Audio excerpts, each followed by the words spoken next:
It's 1918, and World War I has just ended. You were a soldier in the fight. Are you German, British, French? Have you survived 4 years of brutal war and are a grizzled veteran? Or are you American, maybe? A newbie that's just arrived and fresh to the fight? Have you dropped out of the war? Is there another fight still going on that you're part of now? Maybe you're Russian. Perhaps you aren't a soldier, actually. Women weren't allowed on the front lines back then. And people in Asia and South America didn't see much changes from World War I. It matters not. One day, you start feeling faint and have coughing symptoms. You may have survived World War I, a conflict that took over 20 million lives over the course of 4 years and scarred the landscape for centuries to come. But now, you face a new threat. The Spanish flu. No one is quite sure of the origins of the Spanish flu. One such theory goes that it originated in China. In 1917, a particularly nasty strain of flu swept through China. As the flu made its rounds around China, the Republic of China declared war on the Central Powers. Japan had been brutally enslaving and colonizing Asia for a few decades now, and was now using the conflict as an excuse to move their troops into the fledgling Republic of China, which had only been founded 6 years earlier. So, the Chinese thought, if China joined the war, Japan would have no excuse to put Japanese soldiers on Chinese soil, right? But, as China and Germany maintained good relations, Chinese soldiers were not allowed to participate in the conflict. Chinese workers would be cooks, dig trenches, and set up tents, but they would not fight. Thousands of Chinese workers were packed into small boxcars to evade the angry anti-Asian mobs that may or may not have attacked them, and the soldiers were shipped eastward, across Canada and America, and towards Europe. Some of these men were from the Canton province, now known as the Guangdong province, a city on a migratory path for birds. Some scientists have suggested the 1917 epidemic in China was the origin of the Spanish flu a bit later on. Chinese suffered a bit less than other nations from the Spanish flu, and this may be because of built-up immunity in China. However, the sources on Chinese deaths are scarce due to the then warlord period, so it is unknown how true this information is. So, naturally, some scientists disagree. They say it originated in Haskell County in Kansas. This is a rural county. It too was on a migratory path for birds, and they too suffered an unusual outbreak in early 1917 and the mobilization of American troops for World War I. The virus may have been carried from the county to the barracks. Another possible vector is Etaples in France. From 1915 to 1916, a particularly nasty strain of disease hit the hospital there. The hospital had been known to be harsh and rather unwelcoming, which only helped facilitate the spread of the disease. You guessed it. It was on the path of a migratory bird route. At the time, many British scientists believed this was the starting center of the flu. There are even sources that claim the virus may have originated in an Austrian military barracks sometime in 1917. Although this has most likely been discredited. Out of these ones though, it's unknown as to which one is true. Maybe it was one of them. Maybe it was all of them. In any case, the virus, now known to us as H1N1, the virus carried on avian animals, that's birds for you folks, transferable to humans, spread around the world. The first undisputed case came from the United States, where an American soldier reported in sick one day. The disease soon spread from camp and had the entire complement coughing and wheezing in a matter of days. As the war effort was in full swing in the US at the time, officials could not afford to stop and reflect on the virus though. It jumped from military base to military base, infecting thousands. By April, it was in Europe and had begun to encroach on the civilian populace as well. The virus had already sunk its fangs into Europe. It wasn't just Allied forces either. Within weeks of the virus's arrival to Europe, it had begun to infect German soldiers as well. And as soldiers moved and came into contact with one another, the virus spread like a wildfire. The pandemic had now begun. US authorities were not at all concerned about the virus at first. Small minor seasonal flu, what gives? Morale had to be high for the war, and shutting down all military bases would be counterproductive to the fight. Thus, a military parade was held in Philadelphia. Soldiers were tightly packed into crowds, and eager throngs of people waited and watched to see their brave American boys off. It was a perfect chance to spread the virus. Within hours, the Philadelphia hospitals were filled to the max and were unable to accept any more people. Across Europe, we have a similar situation. Countries censored news as they didn't wish to bring down morale. Only nations like then-neutral Spain allowed press of the disease, making it seem as if Spain was the hardest-hit nation. Even the Spanish king, Alfonso XIII, fell gravely ill, and his subsequent recovery made rounds around the world. This gave rise to the name the Spanish flu, as many people erroneously believed that the virus began in Spain. Spanish transparency with the virus certainly didn't do Spain any favors in the reputation department. But in the long run, Spain was best equipped to deal with the flu. Now, the first wave of the flu was rather nasty, of course, but tended to immobilize the victim for several days, not kill them. The deadly second wave of the virus began, and it was more lethal than the last.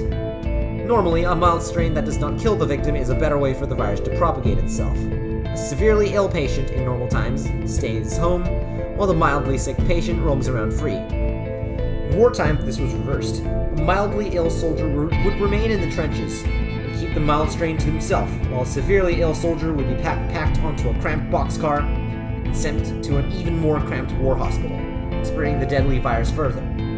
We know that the first and second wave of the viruses were the same, as those who had survived the first tended to survive the second. During the first wave, it was mostly the young and old, the already sick, that were the hardest hit. But during the second wave, it was most likely victims that were young and healthy, the soldiers in the trenches at the prime of their life.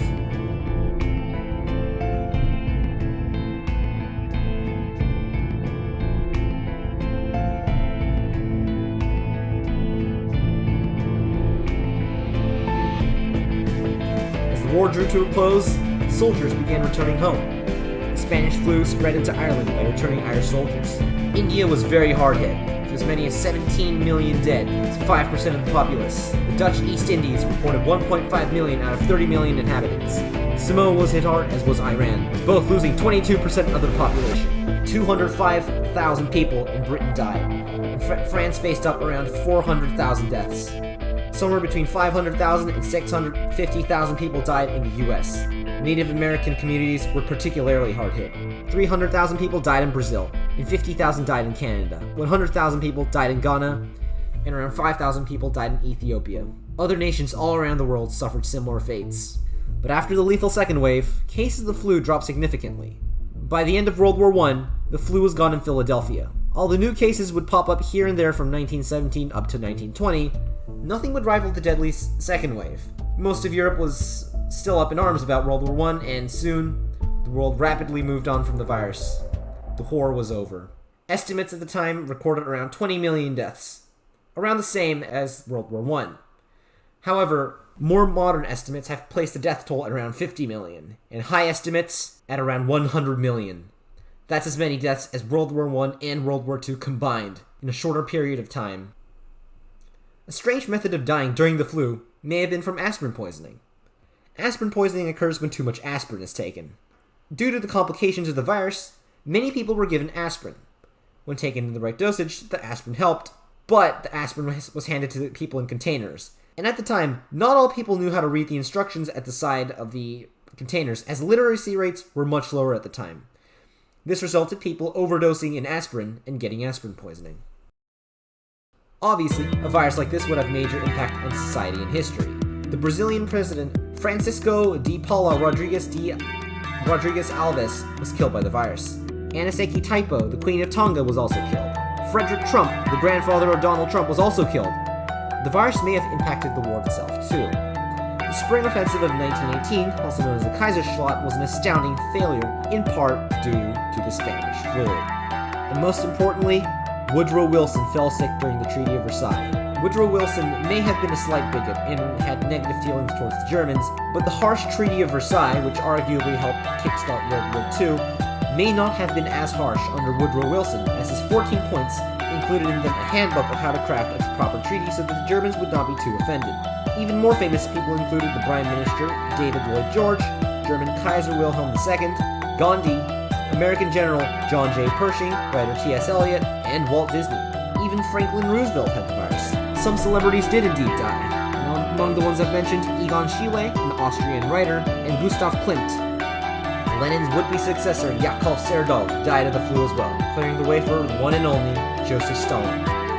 Despite being such a world-changing event, why was all of this forgotten? Honestly, there's no simple answer, but I do know one thing.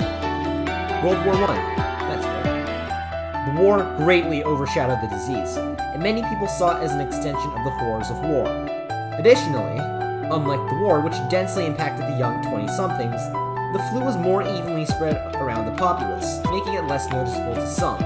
Another case is that the nations that write history, rich Western European nations, weren't as badly impacted as some of their colonies elsewhere. The virus, unlike the war, which stayed in one particular area and stayed there, smashing everything over and over again, wandered the world, not staying in one particular town or city for too long. The populace was already familiar with seasonal outbreaks like cholera, yellow fever, and typhoid as well. And most importantly, the disease simply isn't as impressive as the war, especially a war so distinct and horrific as World War I. Thus, the Spanish flu became the forgotten flu, despite having one of the highest death tolls in history, wiping out around 5% of the global populace. It would remain but a footnote in the history books of World War I. Until now. Now, over 100 years after the Spanish flu, the coronavirus, or COVID-19, has spread all across the globe, but we're better prepared this time. We may have made some slip-ups similar to our ancestors 100 years ago, but now we know when to shut things down. Or so I would like to think. Here as I am, trapped in my room due to the effective shutting down of everything.